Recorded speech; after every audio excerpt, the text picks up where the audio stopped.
Bom dia a todos e a todas, né? Somos todas aqui. Hoje é dia 3, né, Cris? Hoje é dia 3 de setembro. Vamos continuar a nossa leitura. E da última vez, a gente falou sobre a gente leu, né? Sobre anorexia, não foi isso? Anorexia nervosa. Então, fazendo um resuminho bem curtinho a respeito disso.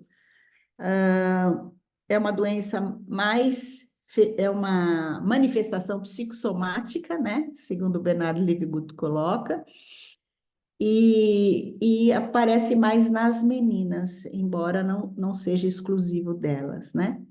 E principalmente na fase da puberdade. E ele coloca como uma dificuldade da menina encarnar, né? Como se ela, a partir de tudo isso que vai acontecendo emocionalmente com ela, como se ela quisesse ficar ainda num estado bem infantilizado, né? E para isso precisa de tratamento individual e uma ajuda diária, né? O que ele coloca que é, às vezes, bastante difícil e por isso o progresso fica também difícil para essas meninas, né? E daí ele fala aqui de todas as características, né? Essa dificuldade de se alimentar, o sono, mexe no sono, o distúrbio hormonal, né? Tem uma série de características, que ele vai pontuando aqui nessa anorexia nervosa. E ele faz também essa relação, o que eu acho que é importante para quem for terapeuta e olhar com carinho, é essa relação que ele faz das qualidades planetárias, né? Lembram, ele fez aquele quadro da encarnação e da excarnação. Então, quando você entra numa patologia, né, você tem um desequilíbrio, né, uma desarmonia dessas qualidades. E ele vai pontuando aqui cada qualidade aonde ficou desarmonioso, né? E daí ele fala, não sei, mais alguma coisa bastante coisa, né? Mas é bem simplesmente o resumo. E daí ele fala aqui também do comportamento psicopático que aparece mais nos meninos.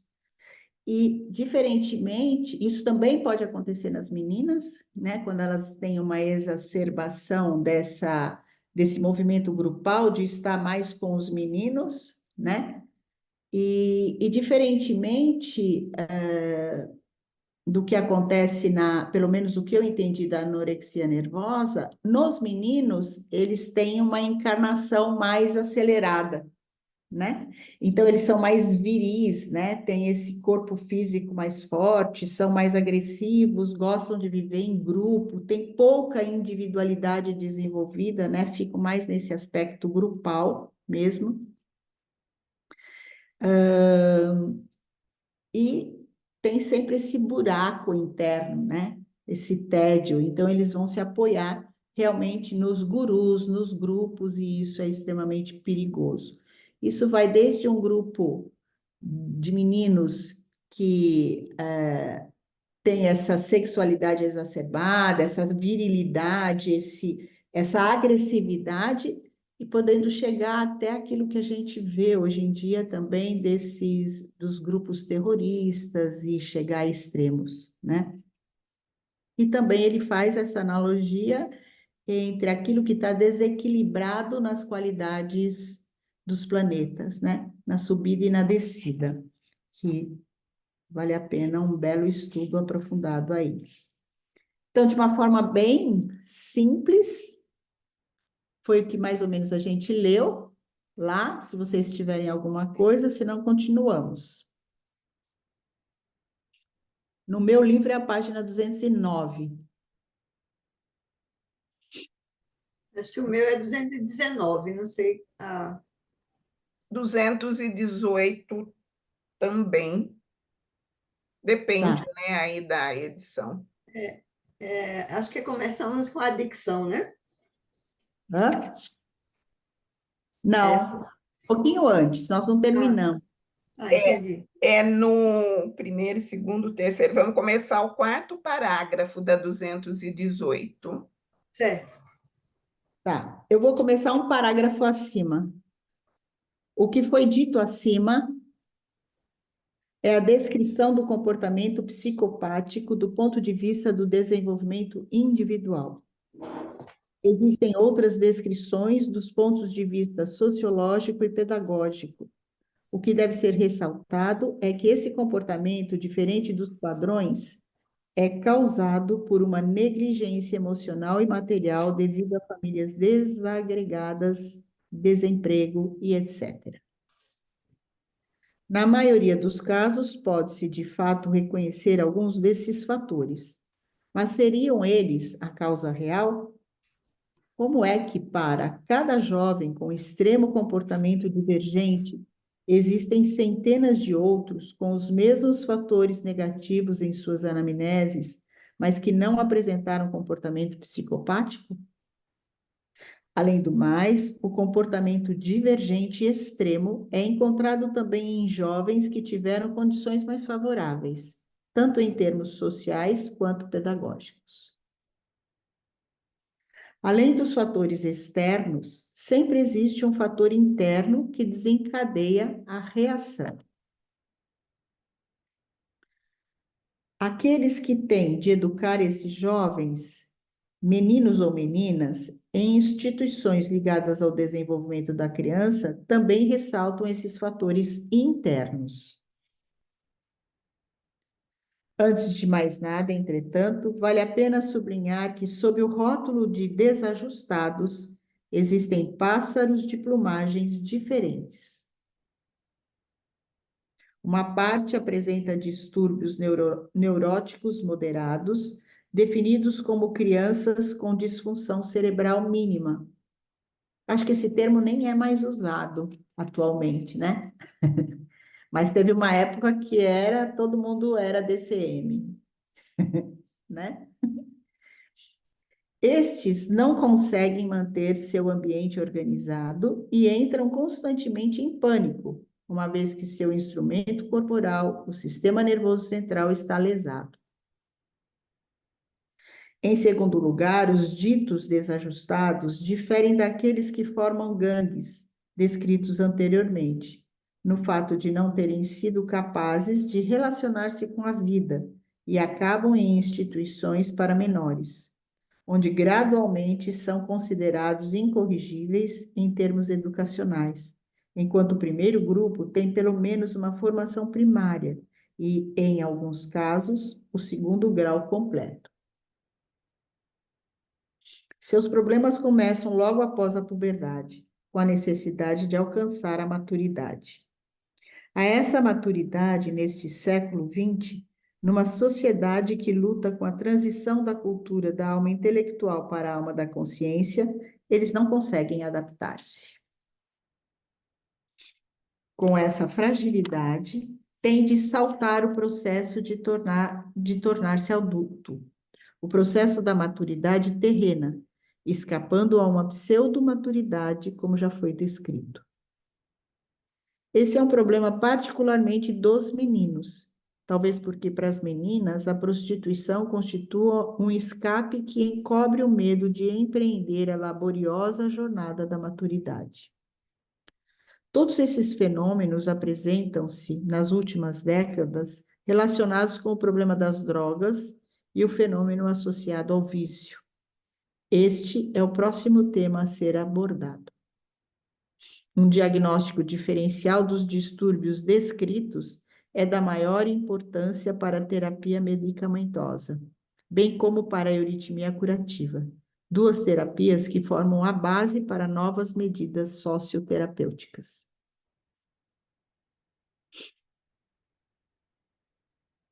E agora a adicção. Um terceiro distúrbio da adolescência e dos anos subsequentes encaixa-se no grupo que incorre no consumo de drogas. No capítulo que trata do primeiro e do segundo homem dentro de nós, no capítulo 5, foi destacado que o eu superior do homem não encarna, mas fica atrás, na esfera solar. O que chamamos de nosso eu aqui na Terra não passa de um reflexo do eu superior, mas certamente um reflexo ativo da organização do eu, a organização calórica do nosso corpo. A organização calórica, tal como o próprio calor, é um fenômeno limítrofe. O calor é simultaneamente espiritual e físico. Cada intervenção do espírito na matéria ocorre através do calor. Logo, isso é inerente à organização humana. A influência do eu superior, o segundo homem em nós, portador das nossas intenções para esta encarnação, é especialmente forte nos momentos em que o nódo lunar retorna à posição zodiacal que ocupava no instante do nascimento, a cada 18 anos e 7 meses. Como já foi descrito no capítulo 5, nesse momento, o portal do nascimento é momentaneamente aberto. Essa situação astral não deveria ser vista como um momento singular, mas como uma fase em que primeiro há um aumento e depois uma redução da influência do eu superior, renovando a atividade do impulso para o futuro. O primeiro nó lunar, portanto, ocorre aproximadamente aos 19 anos e os subsequentes aos 37, aos 56 e na velhice, mais uma vez, aos 75. Ele arredondou, né? Esses pontos são críticos na biografia, especialmente o primeiro, mas também o segundo, próximo ao meio da vida, são decisivos para a realização do karma futuro. Tal qual na anorexia e no comportamento psicopático, uma falha específica de encarnação é possível também aqui, o que novamente só pode ser superado pelo imenso poder de sacrifício de outros seres humanos. Existe um grupo de jovens que primeiramente atravessa a puberdade de maneira normal, até mesmo amadurecendo um tanto precocemente, mas que não pode, entre 17 e 23, tomar posse de seu próprio futuro. A consciência do eu quando criança menor, vou repetir, a consciência do eu quando criança menor e a vivência do eu aos 10 anos foram normais. Ambos foram carregados pelo impulso do eu, que tinha penetrado com o nascimento através do portal lunar. O terceiro impulso do eu, quando a verdadeira realização do eu tem lugar, enfraquece. Ele tem de ser renovado pelo nascimento do segundo homem em nós. De outro modo, apenas as forças do karma passado ficam ativas. Rudolf Steiner descreve esse processo em versos que sintetizam uma palestra realizada em Londres, em 2 de setembro de 1923. Eis a tradução. Eu olho para as trevas, nelas desperta a luz. Luz vivente. Quem é essa luz nas trevas? Sou eu mesmo em minha realidade. Essa realidade do eu não penetra em minha vida terrena. Sou apenas sua representação, mas eu o encontrarei novamente, quando, com boa vontade para com o espírito, tiver atravessado o portal da morte.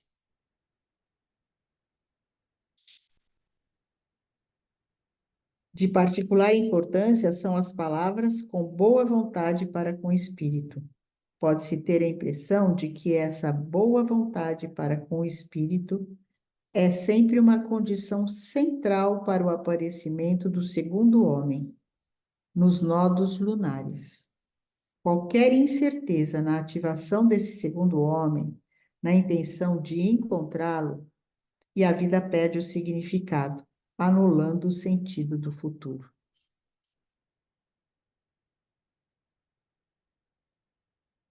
O impulso natal atua até os 28 anos e, de certo modo, tem um efeito residual até a idade dos 35.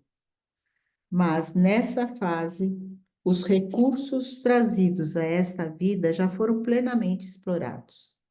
Sem um novo impulso do eu, o ser humano pode apenas repeti-los até sua gradual extinção. Entretanto, os próprios recursos disponíveis podem ser escassos para conduzir o desenvolvimento através da puberdade.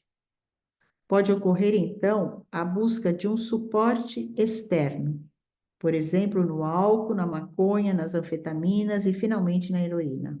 E tem mais hoje, né? Particularmente, quando existem obstáculos também nas circunstâncias externas, tais como viver num lar destruído, sérias negligências devido à presença do alcoolismo no meio e falta de confiança nas relações com pessoas mais velhas, as forças encarnatórias muitas vezes fenecem. Nessas condições, o encontro com o eu superior geralmente deixa de ocorrer na adolescência. O vazio interior que acompanha esse processo assemelha-se bastante ao estado daquelas pessoas que, devido à fragilidade de seu próprio processo encarnatório, já perderam o contato com o impulso do eu antes da puberdade. Para os que, por uma razão ou outra, não encontraram sua segunda individualidade, a vida torna-se desinteressante. A única esperança é encontrar um modo de fazer desaparecer a resistência terrena. A consciência, então, vagueia na esfera das sombras, onde a dor e o respeito se esvaecem, causando uma indefinida sensação de bem-estar. Essa condição se configura pelo uso do álcool e outras drogas. Eles têm em comum a capacidade de possibilitar uma condição de falsa felicidade, embora de duração limitada. Isso ocorre por uma mudança na relação entre o corpo astral e o corpo etérico.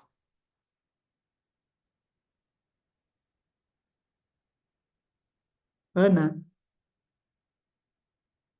Oi, Helena, bom dia, tudo bem? Bom dia. Essa condição, não só das drogas, a gente poderia também ampliar para essas mídias sociais ou pelo uso excessivo de telas. Eu estou com crianças que começam a entrar em crise se ficam sem o celular na mão, mas tem crise de ansiedade, assim, uma coisa feia, assim, uma apresentação triste de ver. Então, poderia se aplicar isso também, porque é um distanciamento da realidade por meio dessas telas, não é pelo uso das drogas. Sim, mas é uma adicção também, né? A gente poderia dizer que é uma, é uma outra maneira, que nessa época não tinha, né? Quando ele escreveu o livro, eu acho que não tinha isso ainda. Do meu ponto de vista, eu acho que sim, não sei o que vocês acham, mas do meu ponto de vista é uma outra forma de adicção. Tem pessoas que já levantam com o celular na mão e não soltam, né? Vão para o banheiro, vão tomar café, vão almoçar, leva para tudo,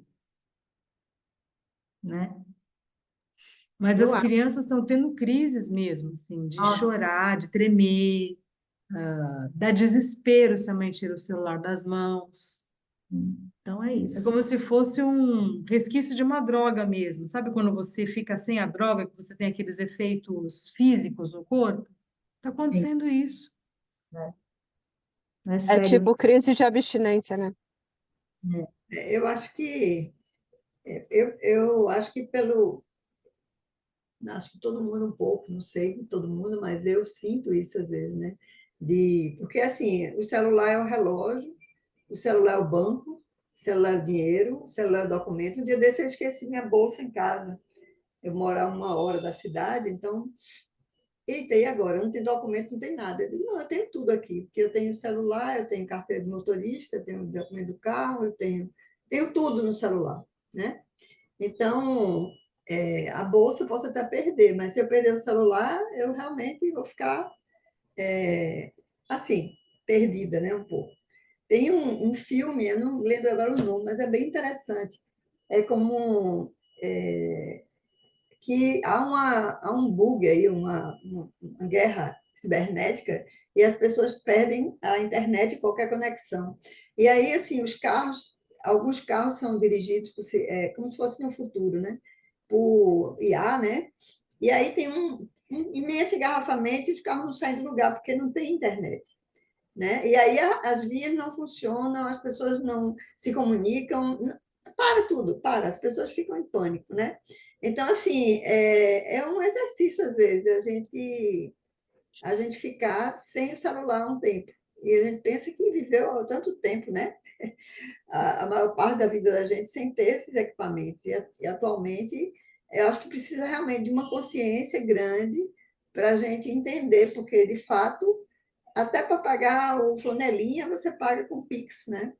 Então, é um desafio grande. E isso, então, quanto mais cedo se botar as crianças né, com esse equipamento na mão, mais difícil vai ser.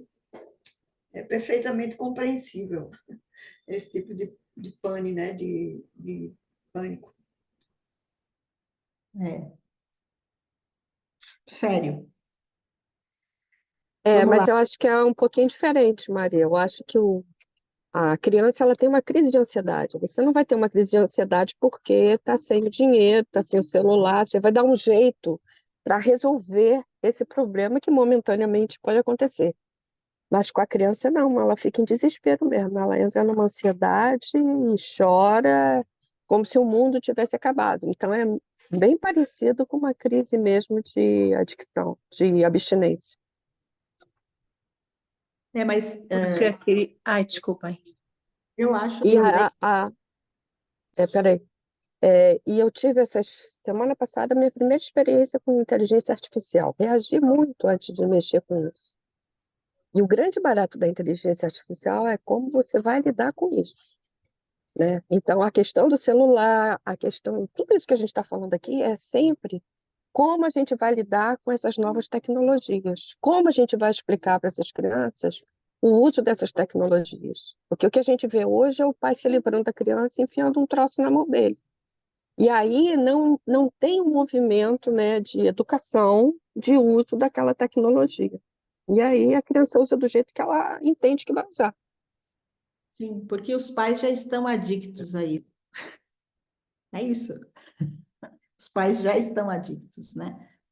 E eu acho, só um pouquinho, Maria Lourdes, eu acho que assim, existem pessoas que entram numa crise de ansiedade, sim, os adultos, por conta da falta disso. Existem, né? Maria Lourdes. Tudo é multifatorial, não é? Mas desta nossa reflexão, aparece-me que, por exemplo, as crianças já nasceram na era digital, as crianças de agora, e portanto não têm a outra polaridade, não têm as ferramentas que nós tivemos de saber lidar sem estes meios e sem a internet e sem estes meios digitais. E por outro lado, nós adultos, se não tomamos consciência da influência que estas situações têm para nós, não é? Porque é muito mais fácil carregar uma bolsa só com o celular, em que está tudo, e depois sentirmos despidos, ou despidas neste caso, quando não temos nada, não é? Sim, e agora o que é que eu faço? É como se eu perdesse a minha identidade. Então, lá está, e outra vez de novo, a antroposofia é o caminho do meio, é utilizar estas coisas no sentido positivo, não quer dizer que eu o faça, mas ter consciência de que isto nos está a afetar já é um passo para eu, se quiser e puder, alterar as coisas. E por outro lado, aquilo que eu também estou a aprender todos os dias é que não é aquilo que eu digo, pronto, é aquilo que eu faço que vai afetar o outro e vai ajudar a mudar também o mundo. É aquilo que eu consumo que vai ajudar a moldar o mundo. Eu, por exemplo, tenho eu agora estou a assistir a este estudo do meu celular, não é? porque eu tenho o meu computador já super antigo, eu consigo ouvir, porque tenho som, eu consigo fazer uma aula online com ele, mas eu não consigo interagir porque o microfone não está bom. Então eu tinha várias alternativas, só que eu decidi para mim própria, não és tu que me vais dizer quando é que eu vou comprar um novo computador, eu é que vou ter que decidir. Mas depois a vida, lá está, coisas que nós não controlamos e são testes para nós, põe-me agora uma circunstância em que o meu professor do Qigong terapêutico me pede para eu dar aulas num curso dele. E eu pensei, ótimo, aulas presenciais. Não, é online. E então eu vou ter que reequacionar todas estas circunstâncias e falei com ele sobre isto e ele disse, pronto, mas se conseguires dar no teu telemóvel, celular, está tudo ok para mim. Mas depois há coisas que eu não consigo fazer no celular que consigo fazer no computador. Então isto é tudo um jogo de procura do caminho do meio, de um diálogo interno comigo mesma, sobre aquilo que eu me estou a questionar, sobre as minhas respostas, sobre a minha aceitação dos factos.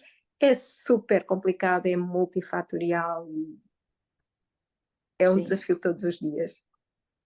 De estar presente em tudo que a gente faz, né? Que nem diz o Ronaldo, de não dormir para dentro das situações, né?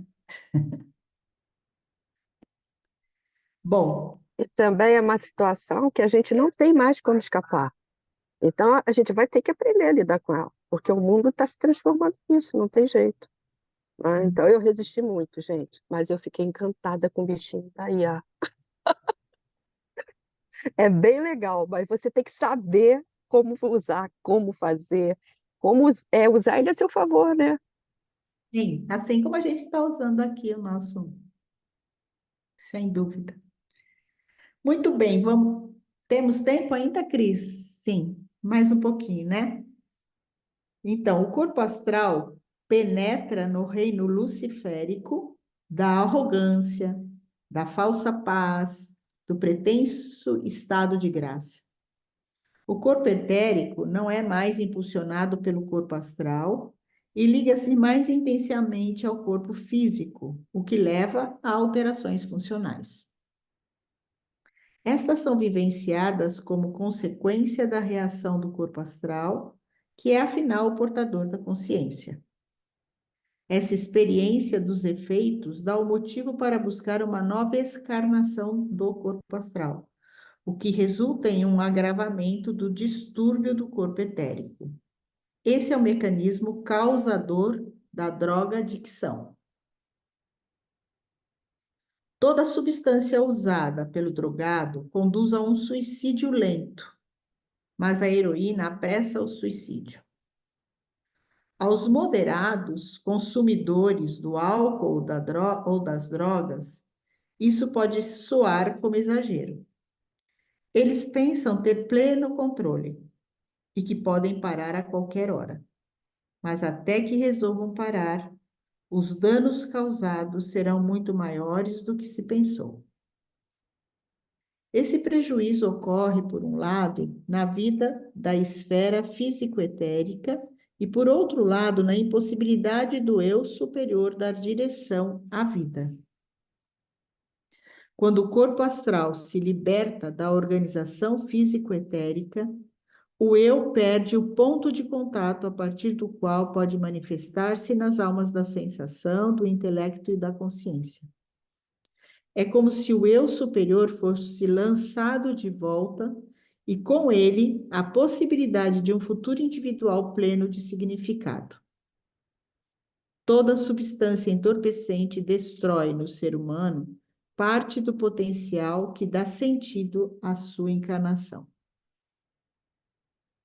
Substâncias narcóticas sempre possuíram o poder de causar dependência. Mas não se pode ignorar o fato de, nos últimos 25 anos, até 1982, o tráfico internacional de drogas, que envolve fortunas, revelar que o fenômeno tem sido internacionalizado e intensificado. As drogas mais comuns podem ser divididas em 4 categorias: ópio e derivados, álcool e produtos da cannabis, maconha, haxixe, LSD, alcaloide,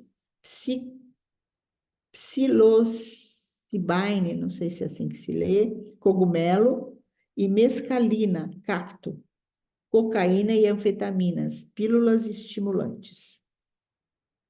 O ópio e seus derivados vieram do Extremo Oriente. Essa droga proporciona ao usuário um mundo de sonhos que é experimentado solitariamente. O usuário de ópio perde peso e definha. O éter, ou forças etéricas, forças vitais, é extinto e o corpo astral abandona a organização físico-etérica, surgindo então uma consciência onírica com diminuição da consciência de si próprio. Existem vários derivados do ópio, com efeitos específicos, tais como a morfina, que elimina a dor, a codeína, que alivia a tosse, e a heroína, a mais perigosa, conhecida por causar dependência imediata. O álcool é um estimulante bem conhecido ao longo da história da cultura europeia. Na antiguidade, hebreus e gregos, o álcool tinha uma função sacramental. Na intoxicação, o divino era ainda experimentado quando a alma já estava segregada do espírito, no período posterior ao crepúsculo dos deuses, portanto. Com a ressaca decorrente, experimentava-se uma conexão mais firme com o corpo físico. Nos antigos mistérios gregos, no de Eleusis, por exemplo, essa ressaca era muito importante. A humanidade estava ainda a caminho da profunda encarnação, e uma ligação mais forte entre corpo etérico e corpo físico era almejada, o que era proporcionado pelo uso do álcool. Em nosso tempo, estamos muito profundamente encarnados e temos de aprender a desafiar os limites que conduzem de volta ao espiritual. Nesse caminho, o álcool é um inimigo imediato, como já ressaltamos anteriormente. A despeito disso, é compreensível que muitos que experimentam a ansiedade de adentrar o limiar interior busquem o álcool como uma fuga de ansiedade, da autocensura e da depressão, mediante um ligeiro grau de intoxicação. Com os produtos da cannabis, algo similar acontece.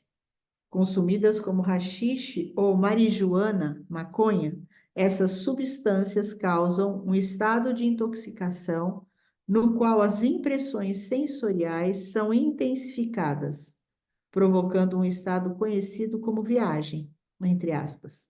Aqui o corpo astral é afastado da organização físico-etérica e as vivências de limite do mundo elemental tornam-se semiconscientes. Um pouco mais adiante, questionaremos se essas substâncias são lesivas ou não.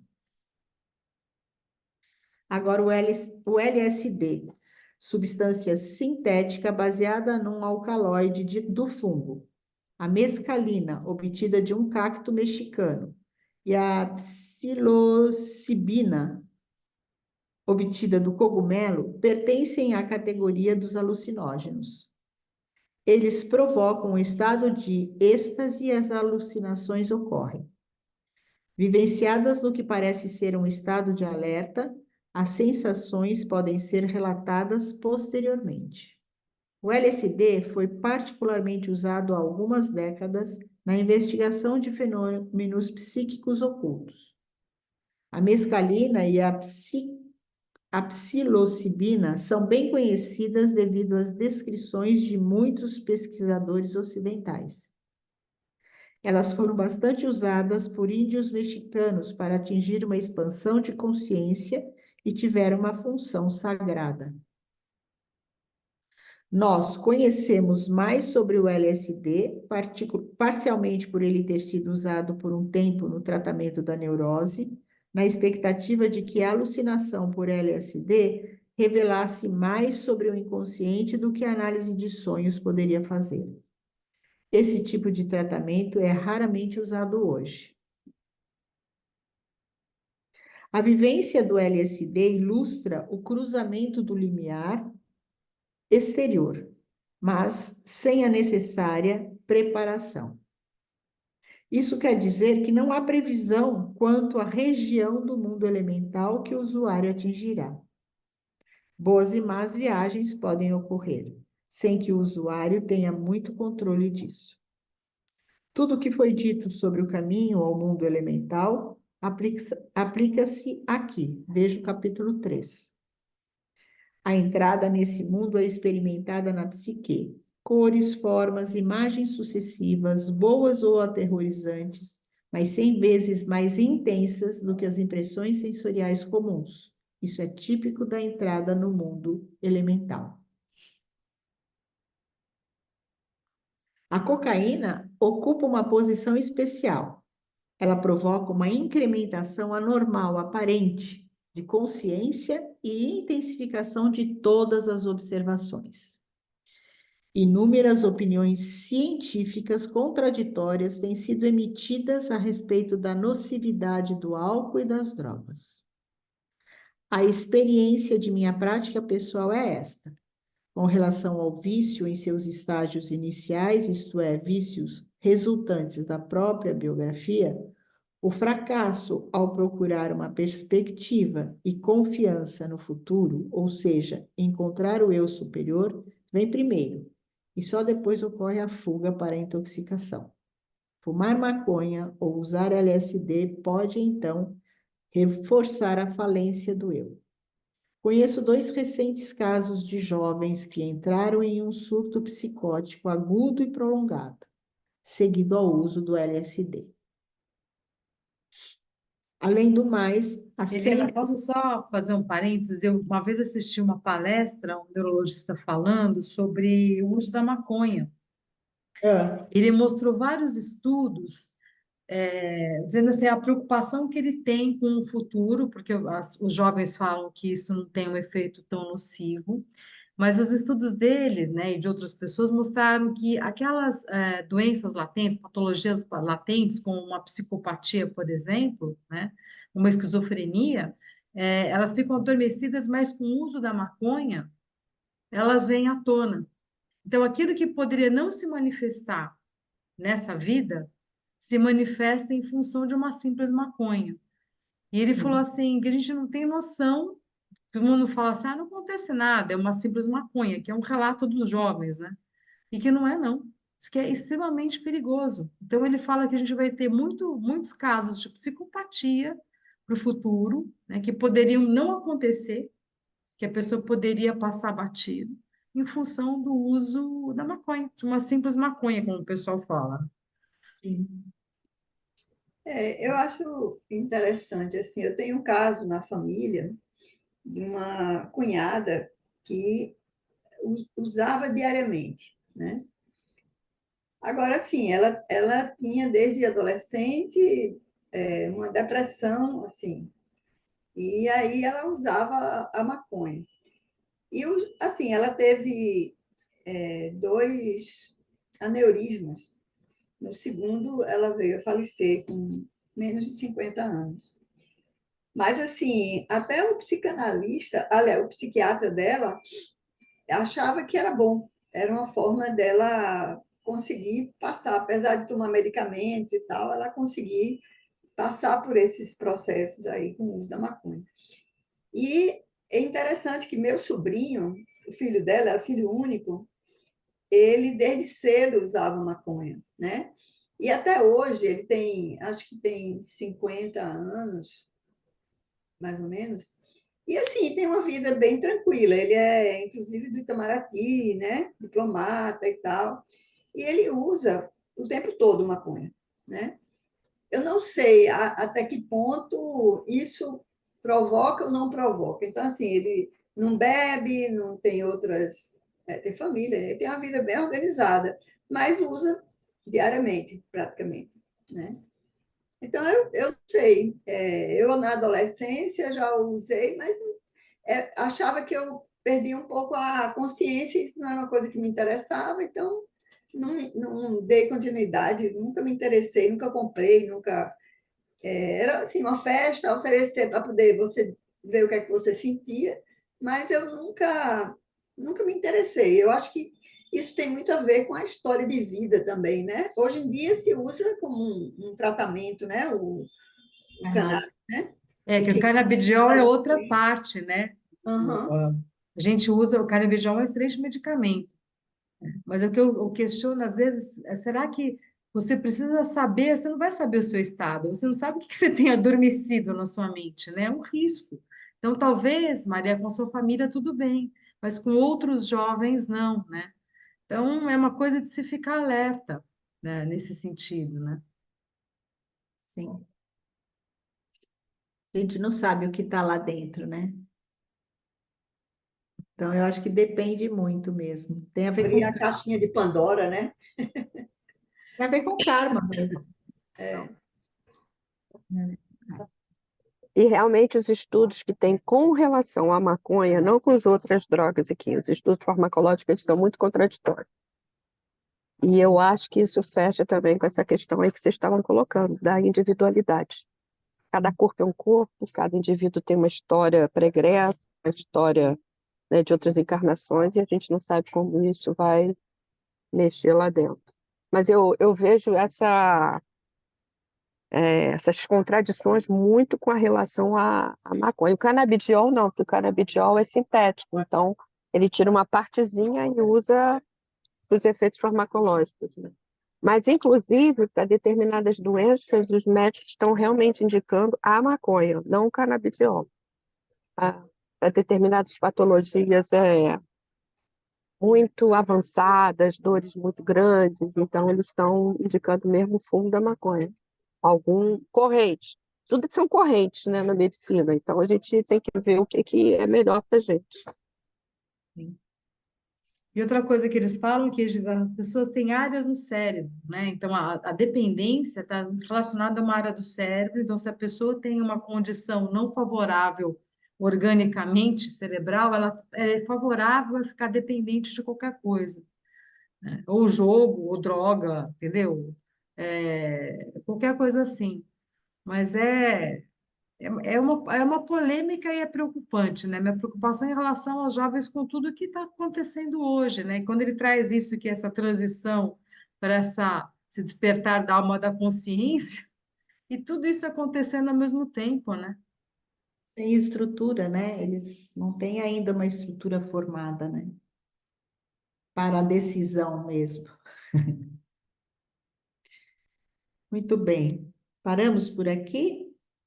Eu acho melhor parar por aqui, Uhum. vou parar a gravação.